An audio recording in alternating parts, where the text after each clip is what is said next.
আসসালামু আলাইকুম সবাইকে। কী অবস্থা সবার? আশা করি সবাই ভালো আছো। বাংলা ফার্স্ট পেপার এইচএসসি 25 ব্যাচের এইচএসসি প্রিপারেশনের 6th ভিডিও নিয়ে আমি আজকে চলে আসলাম।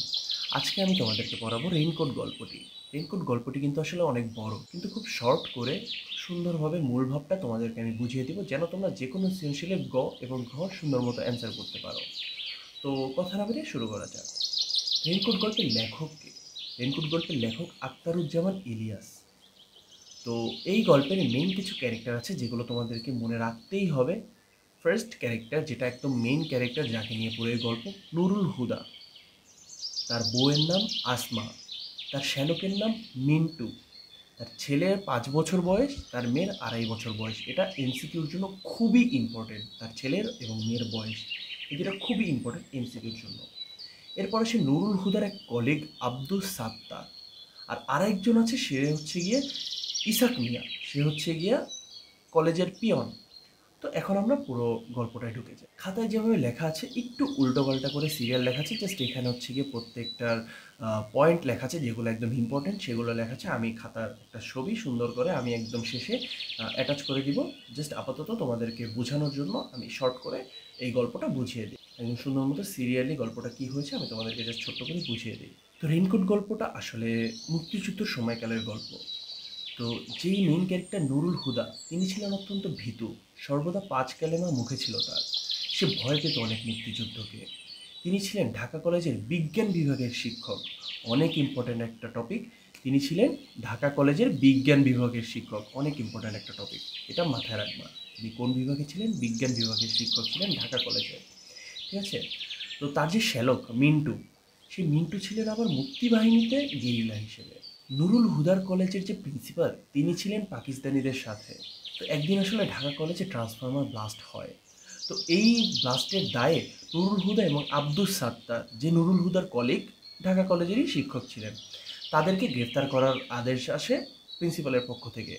কিন্তু তাদেরকে তো আর গ্রেফতারের কথা বললে তারা আসবে না। তাই পিয়নকে নর্মালি তাদের বাসায় পাঠিয়ে ডাকিয়ে পাঠায় তাদেরকে কলেজে। তো ইসাক মিয়া, যে পিয়ন ছিল কলেজে, তিনি গেলেন নুরুল হুদার বাসায়। তিনি গিয়ে তাকে বললেন যে কলেজে প্রিন্সিপাল স্যার ডেকেছে, কলেজে যেতে হবে আর্জেন্ট। তো বাইরে তখন অনেক ঝুম বৃষ্টি, কিন্তু বাসায় কোনো ছাতা ছিল না। তো মিন্টু, যে শ্যালক ছিল, যে মুক্তিবাহিনীর গেরিলা ছিল, তার রেইনকোট পরা ছিল বাসায়। তো নুরুল হুদার বউ আসমা, সে বলেছে নুরুল হুদাকে সেই শ্যালকের রেইনকোটটা পরে যেতে। তো নুরুল হুদা সেটি পরলো। সেটা ছিল মুক্তিবাহিনীর রেইনকোট, মুক্তিবাহিনীর তরফ থেকে দেওয়া রেইনকোট। তো সেই রেইনকোটটা পরার পর তার মধ্যে অদম্য সাহস চলে এসেছিল দেশভক্তি। সে কোনো কিছু ভয় না পেয়ে সব কিছু উপেক্ষা করে যেন দেশের জন্য জীবন দিতেও রাজি হয়ে গেছেন। এমন হয়ে গেছিল নুরুল হুদা। এক ভীতু মানুষ শুধুমাত্র একটা রেইনকোট, মুক্তিবাহিনীর রেইনকোট পরে নিজের দেশপ্রেম জাগ্রত হয়ে যায়।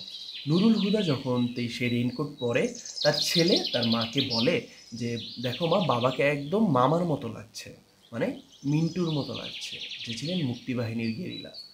তো ঠিক আছে, এই পর্যন্ত সবই ঠিক আছে, আশা করি তোমরা বুঝছো। তো নুরুল হুদা এরপর কলেজে যায়। কলেজে গিয়ে তার গায়ে যখন মুক্তিবাহিনীর রেইনকোট দেখে, তখনই প্রিন্সিপাল বুঝে যায় যে সে মুক্তিবাহিনীর কোনো খবর জানে। নুরুল হুদা এবং আব্দুস সাত্তারকে গ্রেফতার করা হয়।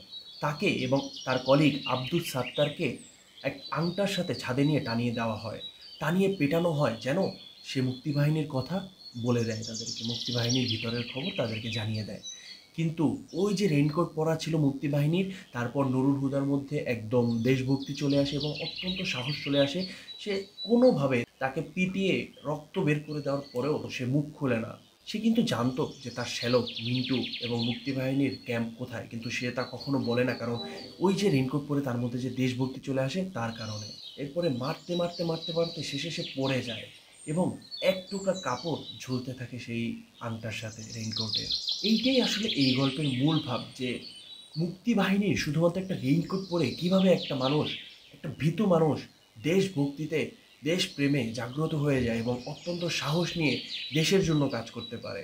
আসলে এইটাই এই গল্পের মূল ভাব ছিল। আশা করি তোমরা বুঝতে পারছো রেইনকোট গল্পটা আসলে কি নিয়ে। তো এই গল্প থেকে যে কোনো সৃজনশীলের গ এবং ঘ তোমরা সুন্দর মতো অ্যান্সার করতে পারবে এবং কিছু কিছু এমসিকিউ এবং ক খ এর মতো প্রশ্ন আমি তোমাদেরকে মোটামুটি বলে দিয়েছি।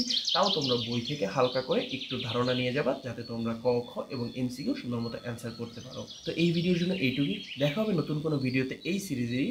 ততদিন ভালো থাকবে, সুস্থ থাকবে। আসসালামু আলাইকুম।